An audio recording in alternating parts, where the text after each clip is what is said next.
Your father Virochana, the son of Maharaj Prahlad, was very affectionate towards Brahmanas, although he knew very well that it was the demigods who had come to him in the dress of Brahmanas.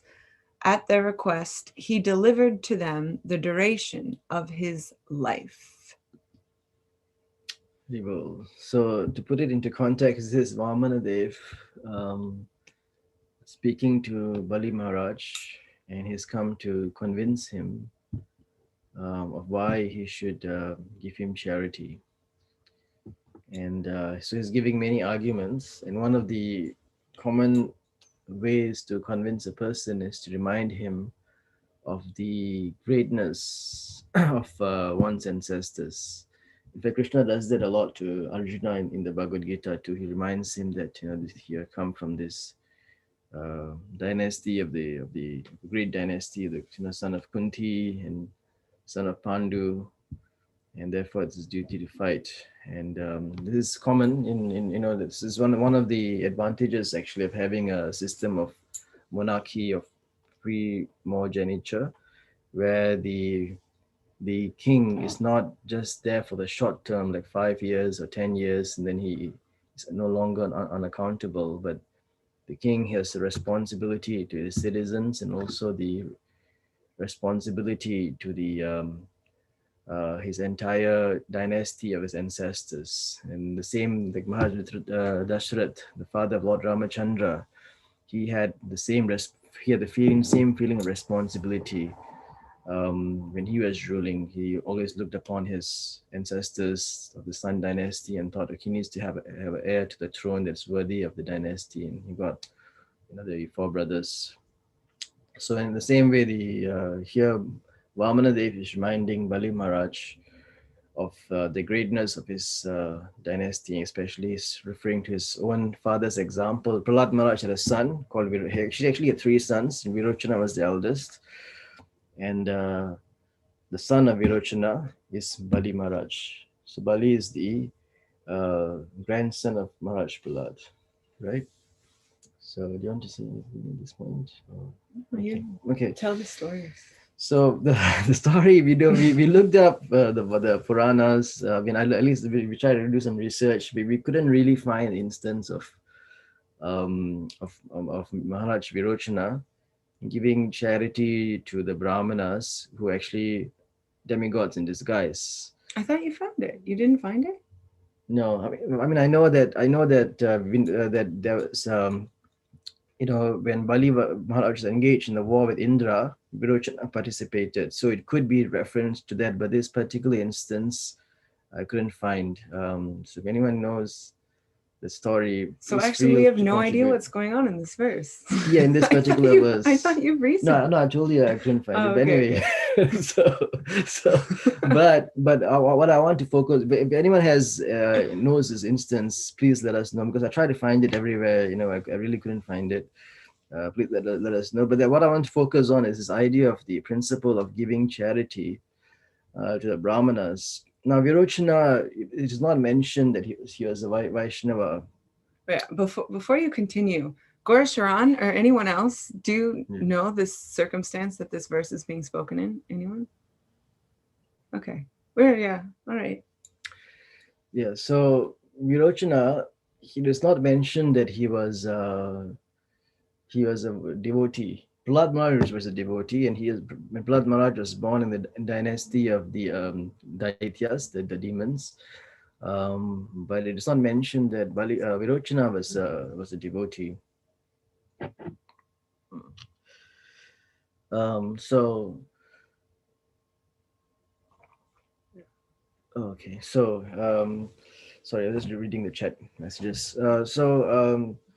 And this principle of giving charity to the Brahmanas was actually something very prominent in Vedic culture, even amongst the asuras, even amongst the demons, or even those with the demonic mentality. And we can see many examples of that. One prominent example is even Jarasandha during the time of Krishna's pastimes. And I thought I could spend a little time to talk about that pastime instead. Um, So this is very interesting. Jarasandha became a very, very powerful and prominent king. He especially had very, very large armies and is extremely powerful. And he had kidnapped thousands of other kings and held them in captive in the mountainous regions around his kingdom. I think his kingdom is Magadha. And and his plan was to offer all those kings in a sacrifice to Bhairava or Rudra, a form of Shiva, a very fierce form of Shiva. And this way, he wanted to perform this great sacrifice. And he not only captured those kings, but he tortured them. And for the Kshatriya is actually meant to give protection to people. And but instead, when the Kshatriya himself is oppressed and being tortured, and he's unable to give protection even to himself, what to speak of his citizens. It is extra. It's not just physical torture, but it's also like some form of psychological torture. So so those kings were tortured like that, and then one of them has managed to escape and went to Dwarka in Krishna's assembly hall. Krishna was never took the place of the king. He was more like like a regent, and he installed his grandfather Ugrasena as king. But anyway, they went there, and this messenger told Krishna about the plight of all the other kings and begged to Krishna for protection. And Krishna just mentioned that Krishna was listening to him very, very compassionately. And then at the same time, I think Narada Muni comes. Just after that, Narada Muni comes and tells Krishna that Maharaj Yudhishthira wants to perform the Rajasuya sacrifice, the sacrifice that's going to establish Maharaj Yudhishthira as the emperor of the world. And the reason why Yudhishthira wants to do this Rajasuya sacrifice is that he wants to establish, since Krishna's has come, had descended to the material world, he wanted to establish to everyone, all the kings and all the gods who are also going to come, all the demigods who are also going to come, all the rishis. He wanted to establish the supremacy of Krishna. So only Maharaj Yudhishthira could do that. And so for that reason, he wanted to embark on this great sacrifice. So, but the problem was that in both circumstances, Jarasandha was the obstacle. Maharaj Yudhishthira cannot do the sacrifice because unless Jarasandha surrenders, Rajasuya sacrifice means that either the other kings are supposed to submit to the emperor by giving them some kind of tribute, or they would fight with the emperor, whoever's declaring themselves as the emperor. And there's no way that Jarasandha was going to give a tribute. And at the same time, Jarasandha and his army were extremely powerful. So then Krishna decides that let me kill two birds with a stone. So he goes to see the Pandavas. He goes to visit Maharaj Yudhishthira in Indraprastha. And Yudhishthira is feeling very discouraged because he feels that he cannot overcome Jarasandha, and he's thinking of just calling it quits. He's actually thinking, let me just stop this whole Rajasuya sacrifice. But Arjuna and Bhima tells him that no, you have to. This is the duty of a Kshatriya. Jarasandha has kidnapped all these kings, and we have to free them. Even if we die, we have to do this duty. And eventually, Krishna gives them a plan. He says that instead of if we are going to fight Jarasandha's army, there'll be so much bloodshed from both sides. So Krishna gives the idea, let's take him on in one-to-one combat. So then, therefore, they disguise themselves. So Krishna gives a plan that he, Arjuna, and Bhima, the three of them will go, and they'll disguise themselves as Brahmanas. And they will approach Jarasandha and beg him for a fight, because they knew that although Jarasandha was a demon, he was still very much dedicated to Vedic culture. Even the demons knew that because the Brahmanas are like the mouth of the universal form of the Lord, by feeding the Brahmanas, one gets a lot of power, and by the blessings and by the guidance, one gets material success, not just spiritual success, because demons are more interested in material success. I have a question for you. Yeah. Do you think it's better that the demons are aware of and follow Vedic culture or not? It's always better to follow Vedic culture, But when they follow Vedic culture, they get more power because they're following Vedic culture because they want power, and because of like the whole like science of of the Vedas, if they do that, then you're actually giving more power to demoniac people. It may be, but because if they're following Vedic culture, they're still connected, to the demigods like Shiva, Durga, and so forth. And by that, at least they'll have some contact with Vishnu, either by fighting or by becoming a devotee. So, compared to someone who just has no connection at all. Yeah. So anyway, so then they go. So the three of them, they actually they climb mountains and they sort of enter Jarasandha's kingdom through his fort. He had established some forts in the mountain, and they're dressed like brahmanas. They took off the royal costumes and they were dressed like ascetics. And when Jarasandha saw them, he was very inclined to give them charity. He said, "Oh, okay," because he was already performing a sacrifice. And then they said, "Okay, come and see us at 12 midnight. Then we will tell you what we want." So then Jarasandha approaches them and he says, "What can I do for you? Actually you look more like Kshatriyas. You've come, the way you entered was more like my enemy coming down through my fort instead of through the main entry. And I can see by the impressions on the thumb that you're used to holding the bow and the bowstrings of the bow. And your body built, your hands are like tree trunks. In fact, you guys look like Kshatriyas, but still because you are still because you've approached me, I will do my duty, because Jarasandha made a vow that he will give charity to brahmanas whatever they asked, especially when they're doing a sacrifice. You're supposed to give charity to the brahmanas. So then he tells them, "You better tell me the truth, because truth is telling the truth is so important." And then Krishna just reveals very plainly, it's actually, I'm Krishna, and this is Arjuna, and this is Bhima, and we've come and we want to see you fight. And then Krishna just says very plainly that we don't want to avoid a large scale war, and we're here to engage in a one-to-one combat with you, and you can choose any one of us to fight with you. So Jarasandha thought that Krishna was a coward, because in the previous battle Krishna had apparently ran away from him, and he thought Arjuna was not compared to Bhima, at least he wasn't as big as Bhima. And then he decided that he's going to choose the biggest of the lot, Bhima. He had that chivalrous spirit. So anyway, they engaged, and then they constructed a huge arena just outside the city, and for many days they engaged in fighting with clubs. They beating each other until the clubs broke.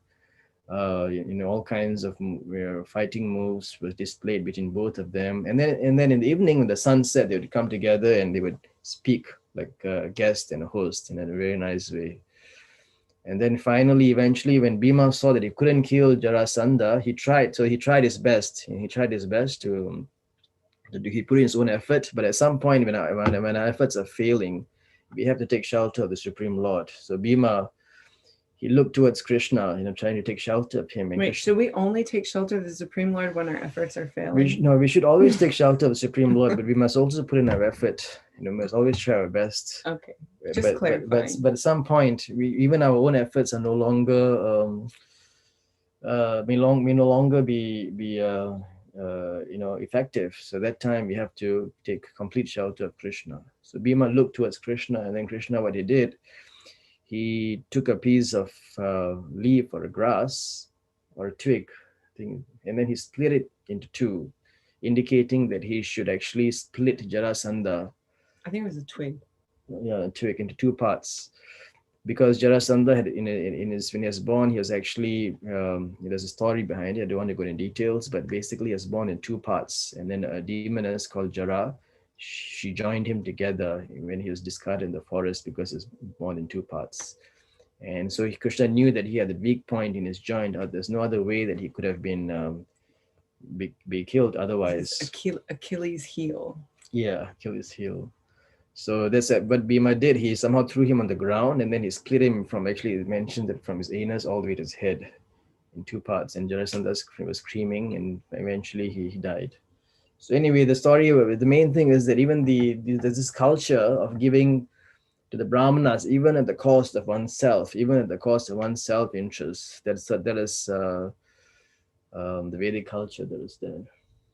So just wanted to highlight the importance of that very nice culture. Unfortunately, it is lost. We don't have such qualified brahmanas, and we also don't have people who are able to give such charity. But at least we can do our best by supporting, by participating in, and also supporting those devotees who have dedicated themselves to spreading the Sankirtan movement of Lord Sri Chaitanya Mahaprabhu, because Vaishnavas are even more transcendental than Brahmanas, and it's also for the highest purpose. It is not for material purposes, but it's for establishing the supremacy of Lord Krishna in this world, just like what Maharaj Yudhishthira was trying to do. So we can participate in that effort in our own ways. Wonderful. Yeah. So you want me to speak now? Yeah. It's a nice story. Thank you. Especially the graphic ending. I had to mention that because it's still in my mind. Of course. But yeah, it's interesting, the relationship between the Brahmanas and the Kshatriyas was mentioned. If anyone missed the class a couple of days ago given by Kripa Moya Prabhu, it was a fantastic class. If anyone wants to hear more about the relationship between Brahmanas and Kshatriyas, you can please visit your local Bhakti Center YouTube channel for the recorded class. But I was thinking it'd be interesting to go deeper into discussing what are the qualities of a Brahmana and how those kind of relate and to the qualities of a Vaishnava. You mentioned that we don't have so many qualified Brahmanas in today's day and age, but we have so many extraordinary qualified Vaishnavas. And that's so much more important. I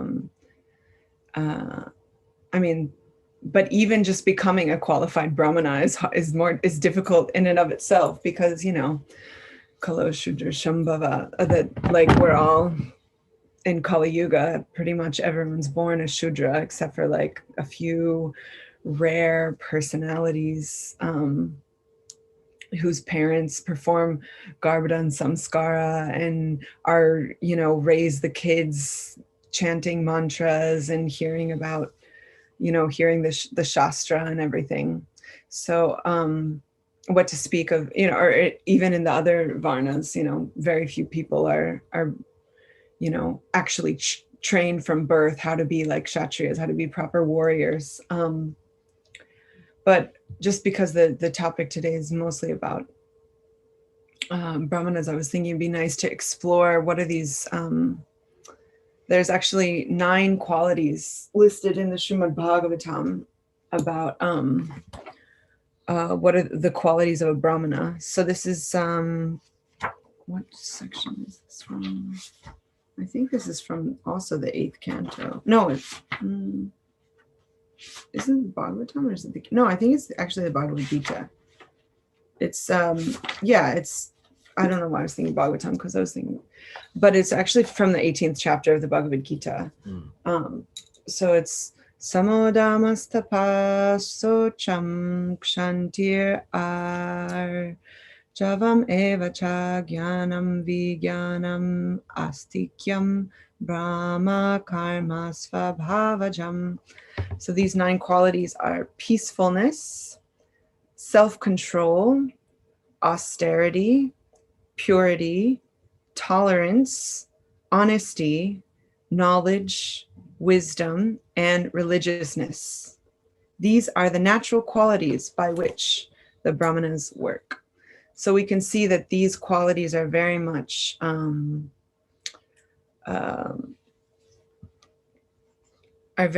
advertised in today's media.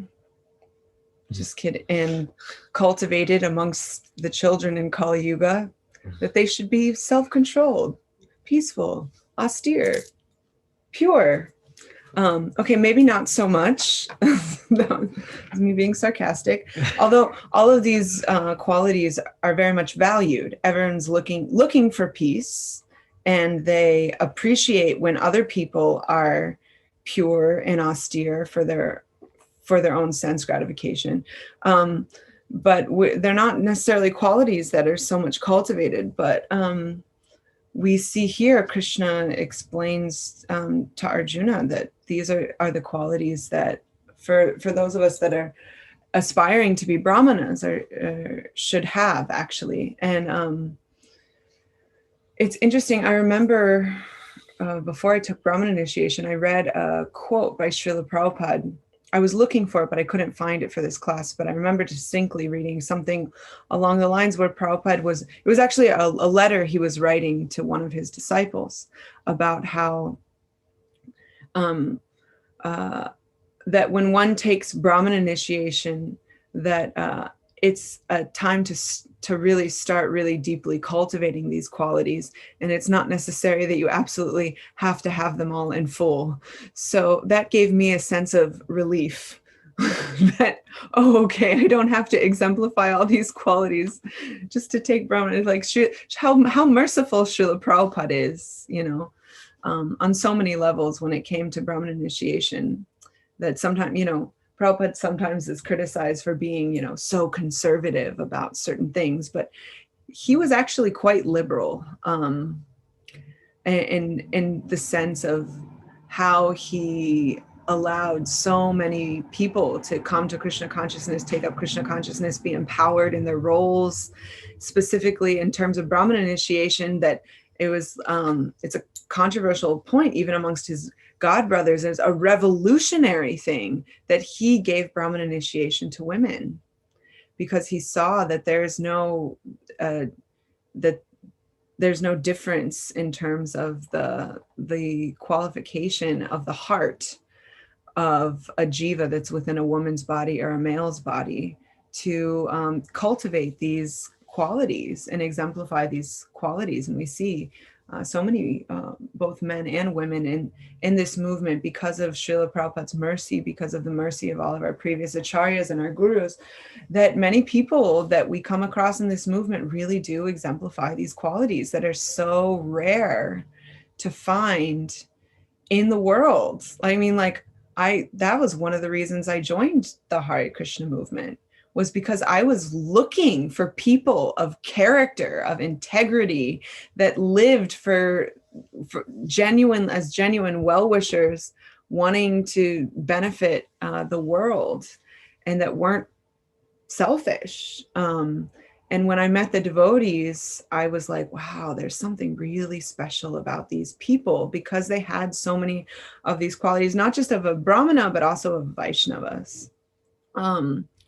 And it's so attractive to meet people that actually live this way. So I was thinking it'd be interesting. How much time do we have? Yeah, we have some time to explore a little bit about these 9 qualities of a Brahmana and what they really mean. So sama, or peacefulness. I was reading in this book, the Gayatri book by Satyananda Maharaj. He has a little section on the qualities of a Brahmana. And so a lot of this I took out of his book. And in terms of peacefulness, he was emphasizing that real peace really comes from understanding that Krishna is the supreme controller. Because otherwise we're freaking out about controlling everything, things not going our way. And that even when one is going through great difficulty, obstacles, reversals in life, that if one really deeply understands that Krishna is my shelter, Krishna's the controller, Krishna, and also just understanding, like Srila Prabhupada coined text 50 or 529, thank you, in Bhagavad Gita as the peace formula, that Bhoktaramya Gyatapasam Sarvaloka Maheshwaram Suridam Sarvabhutanam Gyatvam Mam Shantim Richati. That if one in full consciousness of Krishna, So, I mean, like, I can quote this verse, but am I fully conscious of Krishna? No. So more than quoting the verse, it'd be nice to completely imbibe it, but at least we can quote it. Because as we read, one of the qualities of a brahmana is to have knowledge. And then another one of the qualities of a brahmana is to have realized knowledge, vigyan, or wisdom. So at least we can have a little bit of knowledge, even if the wisdom part comes later by Krishna's mercy. So we'll explain that also. So in this verse in the Bhagavad Gita, Krishna explains that when one is in full consciousness of him, knowing him to be the source and the ultimate aim of all sacrifices and austerities, and also the supreme lord of all planets and demigods, but at the same time recognizes that he's the best well-wishing friend of every living entity, attains the peace from the pangs of material existence. So I think in this verse, it's so important to understand that many people in the world outside, like religious people, understand that God is the supreme controller, that he's the source and he's the benefactor of all sacrifices and austerities. And, you know, that he's in charge of all the planets, you know, and he maintains and creates and everything. So many people understand that, but they live in fear of God. And so this third point is so important in terms of actually attaining peace, is to not only understand the all-powerfulness of God, but that he's actually also like the best well-wisher and really wants what's best for every living entity. Then when the all-powerful person really cares about you and is invested in your best interest, then the heart can actually genuinely be peaceful.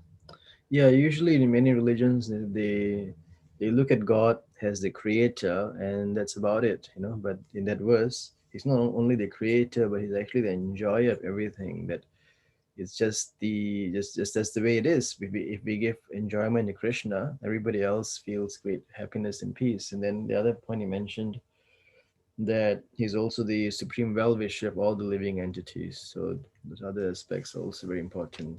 Yeah, to be peaceful. Peacefulness is definitely something everyone is after. So if they could just understand, you know, these simple points.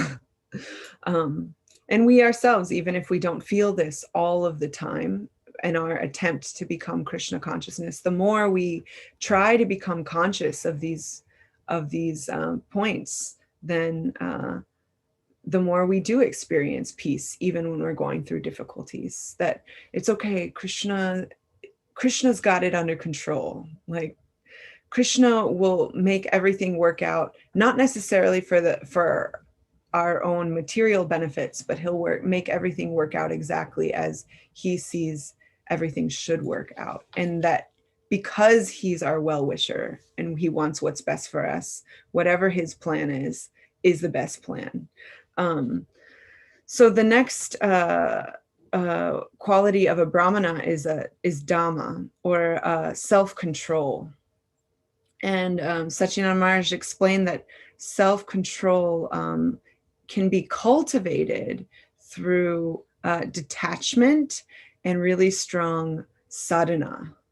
But ultimately, that just trying to be detached and just having good sadhana isn't enough to actually really maintain self-control in terms of controlling the mind and the senses. We can but ultimately we really have to get a higher taste. Because and Krishna explains this so much in the Bhagavad Gita, and I think in chapters 3 and 4, where this idea that, you know, just controlling the senses isn't good enough, because eventually the mind and the senses will just give into their lower tendencies, because naturally the soul is looking for happiness. So if we don't find our happiness in something higher, then of course, we'll look for happiness through our mind, through our senses, through our false ego. So self-control ultimately really has to come from getting a higher taste. And Krishna explains that you get that higher taste by applying yourself in your sadhana, and not giving into the mind's demands and the demands of the senses. But at the same time, we really have to be we have to have that loyam, that greed, to get that spiritual greed, to get a spiritual taste in life, to really be deeply connected to Krishna and our acharyas. So then the third quality of a brahmana is tapas, or austerity. And it's interesting that austerity, Srila Prabhupada oftentimes explains that austerity isn't just taking on all these extra difficult tasks, but the greatest, because sometimes, we take on some extra difficult austerities in life, and it just, Radha Swami likes to say we may starve our belly, but our false ego could be feasting. So I really like how in some areas Srila Prabhupada defines tapas, or austerity, as simply accepting those things that are favorable for one's spiritual advancement, and rejecting those things that are unfavorable for one's spiritual advancement, which is also explained in the Bhakti Rasamrita Sindhu, that these qualities are very important.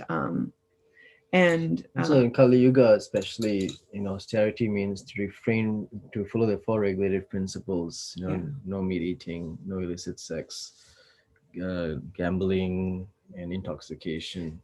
So that falls into the category of avoiding those things that are unfavorable, but also more not just doing that. And it's not only those things that are unfavorable. So really wholeheartedly, it starts with the four regulative principles, but that's it.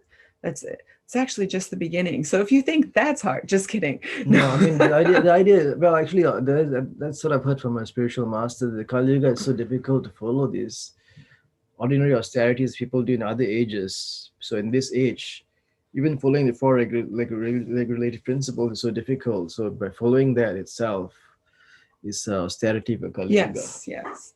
But again, going back to the point of higher taste, if you just try to follow the four regulative principles without simultaneously doing those things that are beneficial for one's spiritual life, then you won't be able to maintain it. Because anyways, so we just have a few more minutes. Actually, I'm going to quickly just read through these other ones again, and then we should leave some time for questions. So Socha, or purity, refers to both internal and external cleanliness. So we externally cleanse. Brahmanas are encouraged to, just live in very clean conditions and, bathe 3 times a day. But that's actually, and that might seem difficult, like, why would you bathe 3 times a day? But much more difficult actually is keeping the mind and heart clean. But Lord Chaitanya gave us the easiest method for doing that, which is chanting the holy names. So cleansing the heart and the mind is also equally, if not more important than just cleansing our external. And then the fifth quality is kshanti, or tolerance. And it's explained that one cultivates tolerance through cultivating forgiveness, by being able to forgive others for their minor and even major discrepancies. And that no matter what happens in life, you continue on with your service. So that's what it means to tolerate.